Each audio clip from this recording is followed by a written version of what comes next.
මේක අප්පා ඉවරන ගමන් මේ කට්ටිය අප්පා කොහොමද හිතන්නේ. හොඳයි වැඩමුකට වදාළ අපි පූජනීය මහා සද්ධානුදි සම්පන්න කාරුණික බෞද්ධ මේ ඇවිල්ලා ඉන්නේ කොහාටද?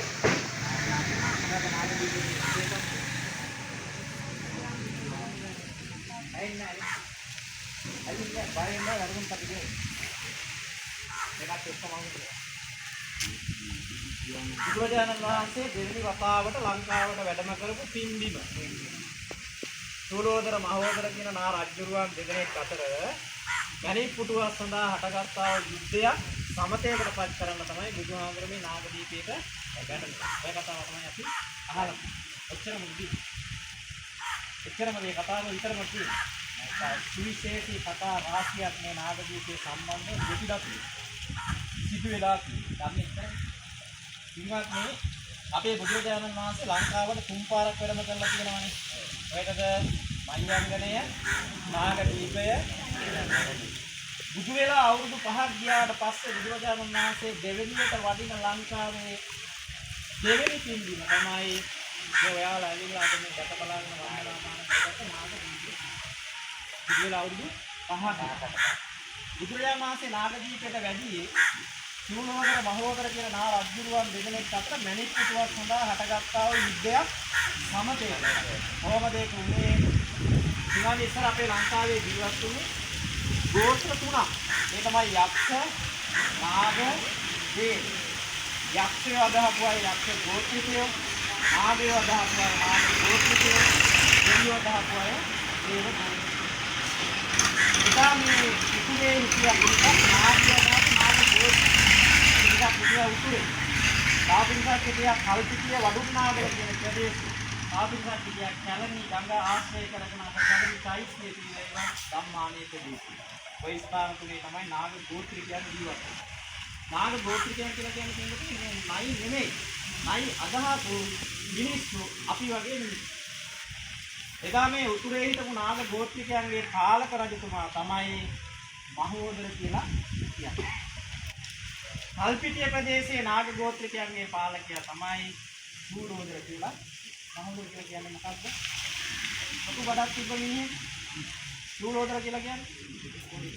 අද ඒක අපි කියන්නේ මොකක්ද කියලාද? මහෝදර දැන් මහෝදරලා කියන්නේ ලොකු බඩක් තියෙනවා. ලොකු බණ්ඩා කියලා හැම කියන්නේ මතකද? ලොකු බණ්ඩලා කියන්නේ ලොකු බඩක් තියෙනවා. එදා කිව්ව මහෝදර කියලා. පොඩි බණ්ඩා, චූටි බණ්ඩා, හීන් බණ්ඩා ඒ ඔක්කොම සූරෝදර.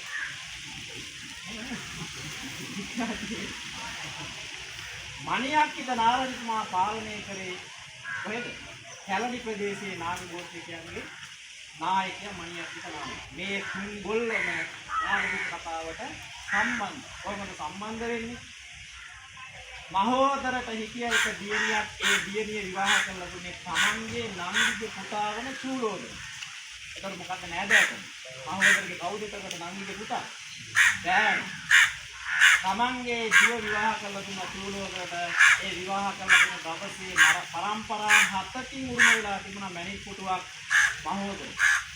ඒ මණික් පුටුව තමයි දෑවැද්දට දුන්නේ දුවට. අපි දුන්නේ දෑවැද්ද. එන දෑවැද්දක් දීලා සූරෝදරත් එක්ක විවාහ වෙලා ගිය දියණිය වැඩි කල හිටියේ නෑ. ටික කාලෙකදී අසනීපකින් මිය ගියා. තමන්ගේ එකම දියණිය මිය යෑමක් පරම්පරා 7කට උරුම වෙලා තිබුණ මණික් පුටුව අහිමිමත් කියන කාරණා දෙක නිසා එතුමා හිටියේ ඉතින් කලකිරීම වේදනා දුකටි. යා කාලයක් ගියාට පස්සේ එතුමාලා මණික් පුටුව අහපයි. දැන් හිතන්නේ මෙහෙම අපි මණික් පුටුවක් හරි අපි මොනවා හරි දෙයක් දීලා දුව දෙවරාව කියන්නකො හදිස්සිය මොකක් හරි වෙලා ඉල්ලුව කම්බේ. එහෙනම් සූරෝදරලා මහෝදරලාට වගේ යුද්ධ තමයි එතනක් තියෙන්නේ. පොලිස් විරානේ ගිහිල්ලා දුන්නේ ගිහිල්ලා එකක් හොඳ නැහැ. එහෙම ඉල්ලීම් කළා හම්බුනේ නැහැ. නොලැබුණොත් මම යුද්ධ කරලා හරි ගන්නවා කියලා මහෝදර තීරණය කළා. යුද්ධ කරන්නේ කියලා බානවල ඉන්නකොට මෙයාට යුද්ධ කරන්න දෙන කෙනා වයසයියා. හැබැයි සූරෝදර කියලා කියන්නේ මහා බල සම්පන්න රජ කෙනෙක්. එයාට හිටියා විශාල පිරිසක්. යුද්ධ කරන්න ගියොත් මහෝදර පෙරදෙනවා. සූරෝදර දිනනවා. පරදින්න බෑ. සෙනග එකතු කරගන්න ඕනේ කියලා හිතලා එතුමාගේ ඥාතියෙක් තමයි කැලණි ප්‍රදේශයේ නාග ගෝත්‍රිකයන්ගේ නායකයා මණියක්කිත එතුමාගේ කරගත්ත නිසා. මණියක්කිත නාරජතුමා 40000ක සෙනගක් අරගෙන මේ උතුරට ආවා කියලා සඳහන් වෙනවා. මහෝදරට උදව් කරන්න යුද්ධය. ඒ ඔක්කොම එකට එකතු වෙලා යුද්ධ කරන්න තෝරාගත්ත භූමියයි නාගදීපය. ඉස්සර දිනුනේ නාගදීපය හඳුන්වලා තියෙන්නේ මණි නාගදීපය කියලා. මණි. අපි හඳුන්වන්නේ අද නාගදීපය. මේ උතුරුතරයේ දෙමළ ජනතාව මේ නාගදීපයට කියලා කියන්නේ නායන තියුතිය. පොඩ්ඩක් එහෙම දකින්න තියෙන අපිට මුහුදේ දූපත් 11ක් තියෙනවා. ඒ දූපත් 11ේ කුඩා දූපතක් තමයි නාගදීපය. වර්ග කිලෝමීටර 15කින් යුක්ත මේ භූමි ප්‍රදේශයේ දැනට ජනගහනය 3500ක් ජීවත් වෙනවා. ඒ ඔක්කොම දෙමළයි. සිංහල කියලා මේ කවුරු නෑ. අපේ වැඩ ඉන්න නායක හාමුදුරුවෝ මේ ඉන්න මහා සංඝරත්නයේ හාමුදුරුවෝ 4-9 තමයි සිංහල කියලා ඉන්නේ. හැබැයි දෙමළ ජනතාව මේ නාගදීපයට පුදුම ආදරයක් තියෙනවා. මේ නාගදීපයට දෙමළ ජනතාවත් ඇවිල්ලා වන්දනාමාන කරනවා, පුද පූජා කරනවා, කෝවිල් 54ක් තියෙනවා. 54 සියලු පුද පූජා පටන් ගන්න ඉස්සෙල්ලා මේ දෙමළ ජනතාව සබ්ද පූජා කියලා මෙතන පූජා පවත්වලා තමයි යාම මේ දේවල් කටයුතු කරන්නේ. සමගියෙන් කටයුතු කරන පිරිසක්. එදා බක් මාසයේ අමාවක පොයක් දවසක විශාල පිරිසක් මේ භූමියට ඒකරාශී වුණා යුද්ධෙට. දහවල් කාලේ එයා එකට එකතු වෙනකොට යුද්ධෙට බුදුරජාණන් වහන්සේ අපේ වැඩ සිටියේ සවැත් නුවර ජේතවනාරාමයේ. අහලා ඇති මේ කතාව මම හිතන්නේ. දහවල් කාලේ මේ අය මේකට එකතු වෙනකොට බුදුහාමුදුරුවෝ අලුයම් කාලේදී මෙහෙන් පිරිසක් මෙතෙන් එකතු වෙනවා කියලා දැක්කා. කොහොමද දැක්කේ? පිළිගන්නේ නැහැ. මහා කරුණා සමාපත්තියට සමවැදිලා ලෝකේ දිහා බලනකොට බුදුහාමුදුරුවෝ දෙන්නේ දැන්නේ දැක්කේ මේ නාගදීපේ යුද්ධය. නාගදීපේ යුද්ධ සිද්ධ වෙන විශාල පිරිසක් මිය යනවා. නාග ගෝත්‍රේම වෙනසෙනවා. මේක නතර කරන්න ඕනේ මේ අය පෙර පින් කියන පිරිසක් බණහලා ධර්මාවබෝධය ලබන්න පුළුවන් පිරිසක් කියලා දැනගෙන ඒ නතර කරන්න පුළුවන් එකම කෙනා බුදුහාමුදුරුවෝ කියලා දැනගෙන බුදුරජාණන් වහන්සේ මේ භූමියට යුද්ධ කරනවා. ජේතවනාරාමයේ අධිගෝත වෙලා හිටියා. කිරිපළු නුගුරු උඩකට වාසභූමිය කරගෙන සමිද්දිසුමන කියන දෙවියෝ. ඒ අපේ සුමන සමන් දෙවියෝ නෙමෙයි. ඒ සමිද්දිසුමන දෙවියෝ බුදුරජාණන් වහන්සේට වැඩම කළා. එතුමා වාසභූමිය කරගෙන හිටපු කිරිපළු නුගුරුක බුදුහාමුදුරුවෝ කුඩියක් හැටියට කියලා කියන පෙරම සමතාවයට වැඩම කළා. ඒ ඇවිල්ලා මේ අහසේ වැඩ සිටි අහසේ වැඩ ඉන්නකොට මහා යුද සේනාවක් එකට එකතු වෙලා යුද ගෝසාව බණ කියන්න බෑනේ. බුදුරජාණන් වහන්සේ උපක්‍රමයක් යෙදුවා ඉන්දිපාතිහාරයක් පෑවා. යුද්ධ පටන් ගන්න තුරු මොහොත කරගෙන මහා ඝන රශ්මි ආලෝක මහා ඝන අන්ධකාරයක් මවලා මේ පලාතම අඳුර කරලා දැන්. දැන් කොහොමද යුද්ධ කරන්න ගියා එකිනෙකා පේන්නේ නැහැ. බය වුණා, නිහඬ වුණා, නිස්සද්ද වුණා, පායලා තිබෙන්නේ මොකද උනේ කියලා කලබල වෙලා ඉන්නකොට අපේ බුදුහාමුදුරුවෝ නැවත ඉන්දිපාතිහාරයක් පානවා. මහා ඝන රශ්මි ආලෝක ධාතුවක් පිහිදුවලා මේ පලාතම එළිය කරලා එයාලට පේන්න අහසේ යන්නේ. දැන් චිත්‍රපටි වගේ පේනවා ඇති. එනවනේ මම දිහා බලන් ඉන්නේ මොකද චිත්‍රපටියක් නෙවෙනවා. ඇත්තට චිත්‍රපටියක් නෙවෙනවා. හැබැයි ඒක සත්‍ය සිදුවීමක්. මේ අහසේ වැඩ ඉන්න බුදුහාමුදුරුවෝ දැක්කට පස්සේ හරි ලස්සනයි. ඒ කියන්නේ කෙනෙක් අහසේ වැඩ ඉන්නවා පොළොවට කිසිම සම්බන්ධයක් නැහැ. මහා පුදුම ආශ්චර්යමත් දෙයක්. දැන් මෙහෙම දෙයක් අහසේ ඉන්නොත් ඒ බුදුහාමුදුරුවෝ මේ මොනවක් හරි දෙයක් නෙවෙයි. ඔයාලා බණහයි. දුවල් පදාගන්න. ඇයි දැකලා නැති දෙයක් දකින්නකොට ඒක ආශ්චර්යමත්. එයා අර මිනිස්සු හිතුවා මේ කවුද මේ විදින දෙයක් වෙන්නේ කොහොමද පොළොවේ සම්බන්ධයක් නැහැ අපේ. දෙවෙනි කාරණාව තමයි දෙන්නේ අපි අහලා කියනවා කෙනෙකුගේ ඇස් දෙකෙන් දකින්න පුළුවන් ලස්සනම රූපයක් තිබ්බනම් මේ තුන්වක දාපු. ඒ ලස්සනම රූපයට හිමිකම් කිව්ව එකම උත්තරමයා එදත් අදත් මතවදත් ඔබ අපි සරණදී අපේ භාග්‍යවතුන් වහන්සේ කන්නමයි. ඒ ආත්මයන් ලස්සන කෙනෙක් එකක් නෑ අදත් නෑ මතවදත් අහලා තියෙනවා බුදුහාමුදුරුවෝ ලස්සන. එක කෙනෙක්ගේ ඇහැකින් බුදුහාමුදුරුවෝ දිහා දැක්කනම් බැලුවා නම් ඒ ඇහැ 100 ලක්ෂ වාරයක් ඉල්ලමව නැවත බලපං ඒ රූපේ දිහා. ඒ තරම් හරි ලස්සන කෙනෙක් බුදුහාමුදුරුවෝ.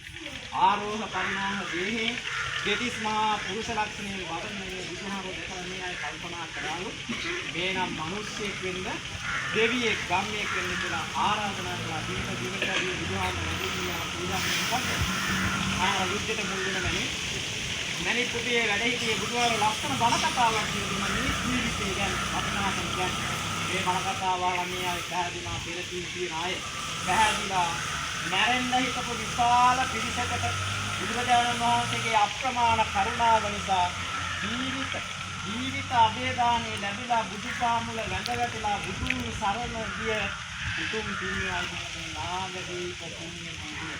එයාගේ නැවත වඩින්න ලැහැත්තිනොට එයා ඉල්ලීමක් කළා ඔබ වහන්සේ නැතිවත් අපිට වඩින්න දෙන්න මොනවා දෙයක් දෙන්න මට සත්‍යම.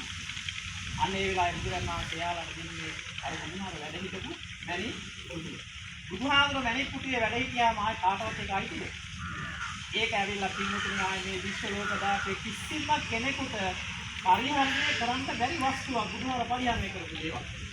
පුළුවන් එක්කෙනෙක් ආයි නැවත කවදා හරි බුදුරෙක්ට පමණයි යෝග පරිහරණය කරන්න පුළුවන් වෙන්නේ. ඒක වන්දනීයයි පූජනීයයි. බුදුහාමර එයාලට මැණික් පුටුව දීලා කිව්වා මේ මැණික් පුටුව තැම්පත් කරලා චෛත්‍යයක් හදලා බුදුගුණ සිහි කර කර වඳින්න කියලා. චූලෝදරලා මහෝදරලා බුදුහාරගේ බුදුගුණ සිහි කර කර වඳින්න එයාලගේ මැණික් පුටුව තැම්පත් කරලා පොඩියට හදපු චෛත්‍යය තමයි පින්වතුනි අද ඔයාලා ඇවිල්ලා දැක බලාගෙන වන්දනාමාන කරපු මේ උතුම් නාගදීප චෛත්‍ය රාජානන් වහන්සේ. අහලා තිබ්බද එහෙම කතාව? දැන් අහන්න. තව කියනවා එදා ඒ පොඩියට හදපු චෛත්‍ය රාජානන් වහන්සේ තමයි මේ රටේ එතෙන් මෙතෙක් මේ ලංකා ඉතිහාසයේ බිහිවුණු මහරජා.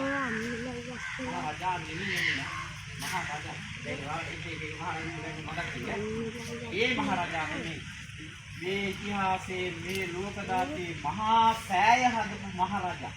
ඒ තමයි කියන්නේ.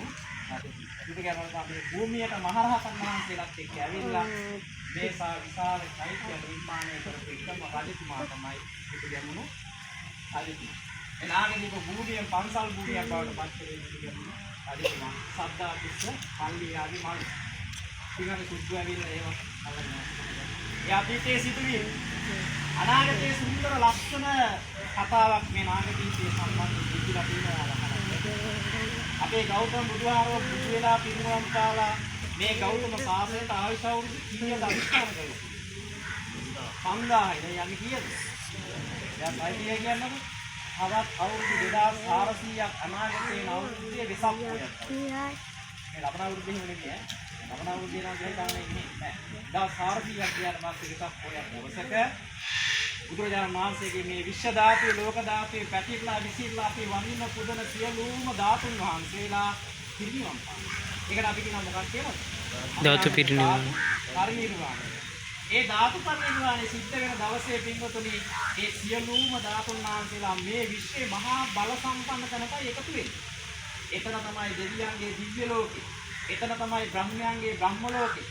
එතන තමයි මිනිසයන්ගේ සුගති ලෝකේ. එකපාරක් හිත හදාගෙන ගන්දොත් ලක්ෂ කෝටි වාරයක් සුගතිගාමී වෙන්න පුළුවන් ජීවි කියන පින්බිම බුදුහාරන්ගේ බුදුගුණ තුන් ලෝකේටම තියෙන විදහාපාන තැන ඒ තමයි ද්‍රෝණයක් සමවන්න ධාතුන් වහන්සේලා වැඩ ඉන්න අපේ මහා සෑය ඒ රුවන්වැලි මහා සෑයට එකට එකතු වෙන සියලුම ධාතුන් වහන්සේලා මුතු ඇමුණු මල් මාලාවක් වගේ සරසිලා දෙවෙනියට ලංකාවේ වඩින එකම පින්බිමයි ඔබ ඇවිල්ලා මේ අද දැක බලාගෙන වන්දනාමාන කරන ඒ තුන් නාගයන්. ඒ නාගයන්ට වැඩම කළා.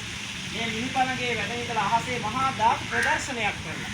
ධාතු ප්‍රාතිහාර්යයක් පාලා දෙවියන්ගේ ගම්යන්ගේ බුදු පූජා සාධුකාර මැද්දේ එතනින් නික්මිලා බුදුන බුද්ධගයාවේ බෝධි මණ්ඩපයට වැඩම කරලා ධාතු පරිනිර්වාණය සිද්ධ වෙනවා. ඒ ධාතු පරිනිර්වාණය විද්‍යාව කියන්නේ අපේ ගෞතම බුදුසසුනේ අවත ආයය අපි ධාතු එහෙනම් කල්පනා කරන්න එදා බුදුහාමුදුරුවෝ වැඩම කළා බුද්ධ පාද ස්පර්ශයේ පිරිසිදුන පින්බිමයි නාග දීපේ. එදා මැරෙන්න හිටපු විශාල පිරිසකට ජීවිත අභේදානය ලබා දුන්න තැන තමයි නාග දීපේ. මැණික් පුටුව තැම්පත් කරලා හදපු චෛත්‍ය පින්බිම නාග දීපේ. අනාගතයේ ධාතුන් වහන්සේලා වැඩම කළා ධාතු ප්‍රාතිහාර්යයක් පාන පින්බිම නාග අවුරුදු 5000 බුදුහාරගේ බුද්ධ බල අධිෂ්ඨාන ශක්තිය පිළිබඳ තමයි විවිධ ප්‍රදේශවලින් ඇවිල්ලා අදවසේදී මේ රට බලාගෙන වන්දනාමාන කරගන්න. ඒතකොට ප්‍රශ්නයක් තියෙනවා සමාවෙන්න පැරණි කියන්නේ මොකක්ද කියන්නේ? එයාම නෑ. එයා අමාරුයි කියන පැරණිය මොකක්ද කියන්නේ? කැලණි පුටුවක් තියෙනවා. එමේ ඔයාලා විශ්වාස කරනවා? කැලණි කියන්නේ පුටුවක් කියලා? ආදේ මේ කතාවක් කියන්නේ. එදා මණියක් ඉදන ආරාධිතුමා මෙතෙන්ට ආව බුදුහාමුදුරුවෝගේ අර යුද්ධෙට උදව් කරා. බුදුහාරන්ගේ ඉල්ලීමක් කළා හෙට වඩින්න. බුදුහාමුදුරුවෝ බුදු වෙලා අවුරුදු 8කින් නාගදීපේට වැඩම කළ අවුරුදු 3කින් වෙසක් පොයක් දවසක මහරහතන් වහන්සේලා 500 නමක් එක්ක කැලණියට වඩිනවා. ඔන්න ඉස්සරෝම ප්‍රථම වතාවට මහරහතන් වහන්සේලා මේ මහ පොළොව ස්පර්ශ කරේ බුදුහාමුදුරුවෝ එක්ක කැලණියට වැඩියට පස්සේ. අර කැලණියට වඩින බුදුරජාණන් වහන්සේට වැඩ ඉන්න මණියක්කිට නාරජතුමා මණික් වලින් හදලා පූජා කරා මණික් මණ්ඩපය. මණ්ඩපයක් කියලා කියන්නේ අපි බතකන්නේ පිරිත් මණ්ඩප වගේ. ඒ පුටුවට වඩා විශාල ආසනයක්. මේ මණික් මණ්ඩපයේ වැඩ ඉඳලා බුදුහාමුදුරුවෝ ධර්මයේ දේශනා කළා පැහැදුනා පෙරුවන් සම්ම කියා. එයක් න්‍යාල වගේම බුදුහාමුදුරුවෝ මණික් මණ්ඩපේ පූජා කරා. මණික් මණ්ඩපේ දැන්පත් කළ චෛත්‍යයක් හදන්න දෙනවා. සූරෝදර මහවදලා වගේ මණියක්කිට නාරජතුමා බුදුහාමුදුරන්ගේ බුදුගුණ සිහි කර කර වඳින්න මණික් මණ්ඩපේ තැන්පත් කළ හදපු චෛත්‍ය තමයි තිබුණේ.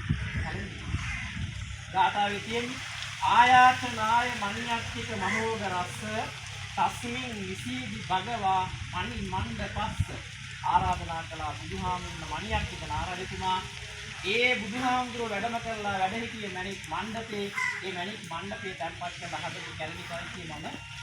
මේ ඇවිල්ලා වර කොහොමද කියන්නේ දැන් පොඩ්ඩක් ඉස්සෙල්ලා භගිනීසුත මාතුලේහි දින්නේ මණිපල්කම් කරා. මාමයි බෑනයි භගිනීසුත මාතුල මාමයි බෑන සූරෝදරයි මහෝදරයි බුදුහාමුදුරන් පූජා කළා. ඒ මණි පල්ලන් මිනි පළඟ මණි පුටුව තැන්පත් කළා හදපු නාගදීප චෛත්‍ය මම වඳින්නේ. ඒකම ආසනනේ. ඒ ආසනෙක සමාධිය කරා. මණි පුටුවේ ඉන්නේ. නෑ ඒක මණි මණ්ඩපේ මණි පුටුව ඒ සාපින්නේ මේ යුද්ධයක් තිබ්බ කාලෙක මේ අය ඉන්දියා නාන්දි පිටන්නවක් කරනවා නේද? දැන් අපි 1000ක් ඉඳලා තියෙනවා. දැන් අපිට මම බයක් තියෙනවා. මේ ඉස්සර හිතවනම් මේ අවුරුදු 15කට කලින් නාගදීපේ සිහිලාක් විතරයි. ඉතින් එන්න බෑයි. ඉතින් නරේ කියන බය. හැබැයි ලස්සන සින්දුවක් තියෙනවා දමිත් තමයි යාළ. ගැවි පැවුණු සිහිනි පහන් වල දිලක් උදා වේවා. ඔයාලා මේ දැන් ආවේ මේ ඊයේ තීරණය කළා දාදායි. කාලයක් ඉඳලා සංවිධානය අපි එක තැන ඉන්නකොට මානසික පීඩාවක් ඉන්නේ. ඒවා ටිකක් පියාරගන්න කියලා මේ යාළුවා. එහෙම ඇවිල්ලා අදේ දවස් උදා වුණා. මලක් තමයි මලක් කරන්නම ආරදී. දැන් මරන්නේ හේතුවක් නැහැ. ඉතින් දැන් ඔයාලට පොඩ්ඩක් මරණ බය එනවා බෝට්ටු එනකොට ඕක දෙන්නලා වැටෙයිද කියලා. එහෙම එකක් නෙමෙයි. මේක කලින් ආපු හැදුවා. ඒක කරනවත් ඔක්කොම ඉවරයි. හැබැයි එහෙම හිතන්න ඕන ටික මොහොතේ බලත් එක මෙහෙට එනකොට තේන්නේ මොකක්ද? අපේ හදවතේ හදගැස්මක් වෙනවා නේද? මේ බුදුහාම වැඩි තැනනේ. එනකොට ඈත ඉන්න මේ එනකොට හරි සුන්දර විසාව සිටිවිලි ටිකක් එනවා. හරි හැංගීමක්. දෙවිල පරිවා බෝට් එකේ මොකද ආව කොහෙද යන්නේ? පිටතියේ කොහෙද? යන්නේ කොහෙද? එහෙමයි කියලා හිතාගෙන නැගලා යනකොට බෝට් එකේ යනකොට මේ පැත්ත තමයි පයින් යන්නේ.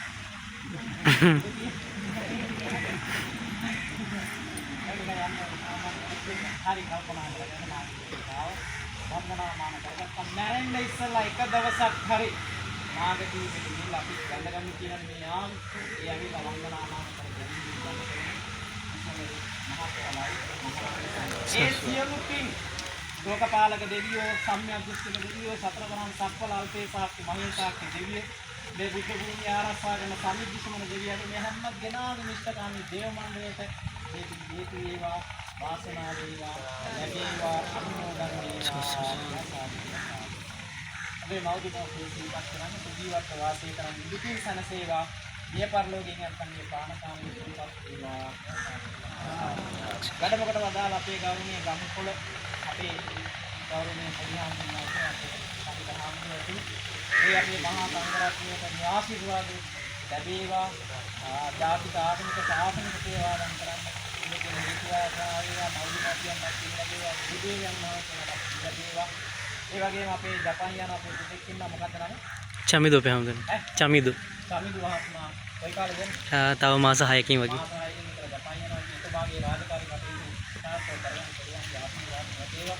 එන්නේ ඔබේ ලොකුට බාල මානව සම්ප්‍රදාය මේකින් අයිතිවේවා. නිදුක් නිරෝගී භාවයේ චිරජීවනයේ ලැබේවා. ලෙඩ දුක් කම්කල්ලු කරදර අපලෝක අදින සිදු වේවා. ගමන එන්න හිතාගෙන ඉඳලා එන්න බැරි වුණා. ඒවල් දරවල් වෙන දූදරු ඥාතිසායි සීලක් මේකෙන් ලැබේවා.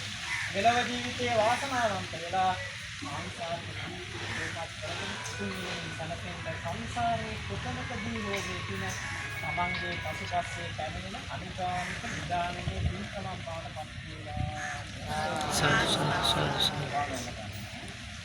අභිවාදන සීලිස්ස නිච්ඡං අත්තාපචායිනෝ සත්තාරෝ ධම්මා වඩ්ඩන්ති ආයුවන්නෝ සුඛං බලං ආයුරාෝග්‍ය සම්පatti සග්ග සම්පatti මේවච අතෝ නිබ්බාන සම්පatti නාතේ සමිච්ඡති